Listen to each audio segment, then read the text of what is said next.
آخر کیا ضرورت ہے کہ اتنے بڑے پیمانے پر چند دنوں کے اندر لاکھوں کی تعداد میں جانور قربان کر دیے جائیں، کروڑوں کی تعداد میں جانور قربان کر دیے جائیں؟ کیا کسی ایک سال اس سال جو ہے قربانی نہ کر کے اس سے حاصل ہونے والی جو آمدن ہے وہی رقم جو جانور کی خرید پہ صرف ہوگی اس سے اسکولز کھول دیے جائیں، ہاسپٹلز کھول دیے جائیں؟ اس کے بارے میں آپ کی کیا رائے ہے؟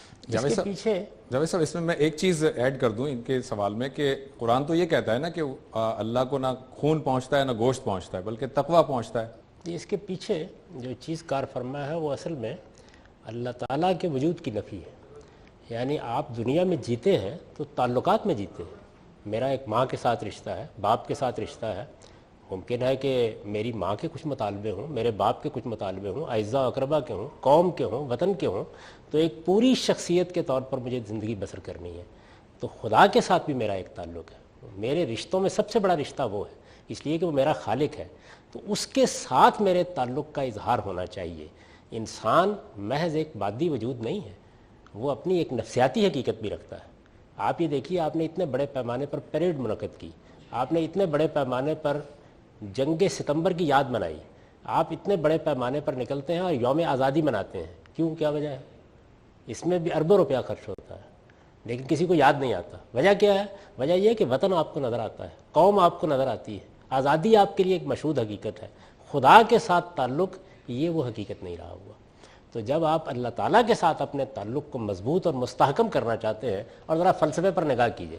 یعنی فلسفہ کیا ہے کہ آپ پروردگار، یہ کائنات تو نے بنائی ہے، اس کے ایک کشمکش پیدا ہوئی ہے میرے درمیان اور شیاطین کے درمیان، میں اس میں جنگ کے لیے اپنے آپ کو پیش کر رہا ہوں.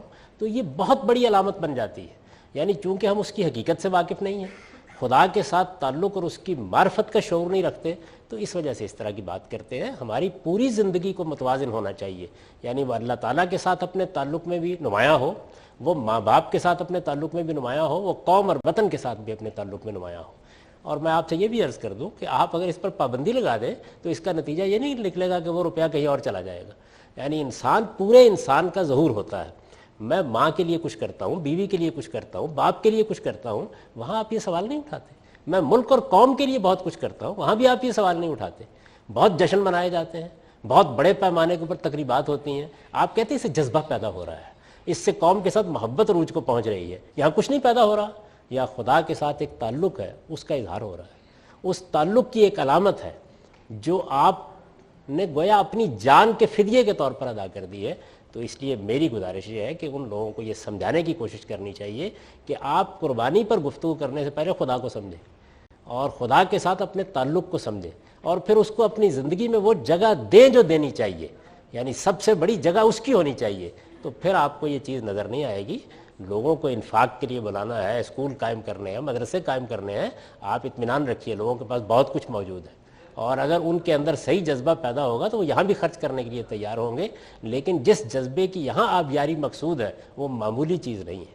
تو باقی ہر جگہ جب آپ جذبات کی تطہیر کر رہے ہوتے ہیں یا اس کا اظہار کر رہے ہوتے ہیں اور اس پر اربوں روپے خرچ کر رہے ہوتے ہیں، میں یہاں بحثیں پڑھتا ہوں کہ یہ لوگوں کے اندر ایک تفریح کا بڑا شدید داعیہ ہے.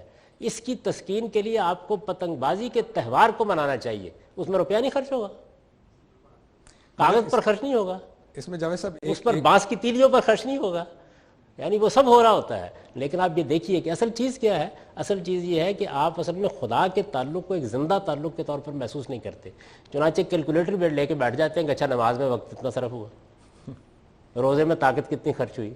تو اپنے تعلق کو پہلے اس جگہ بھی محسوس کریں. یعنی آپ کے تعلقات کے جو دائرے ہیں وہ صرف ماں باپ، اعزاء اقربا، قوم، وطن یہی نہیں ہے.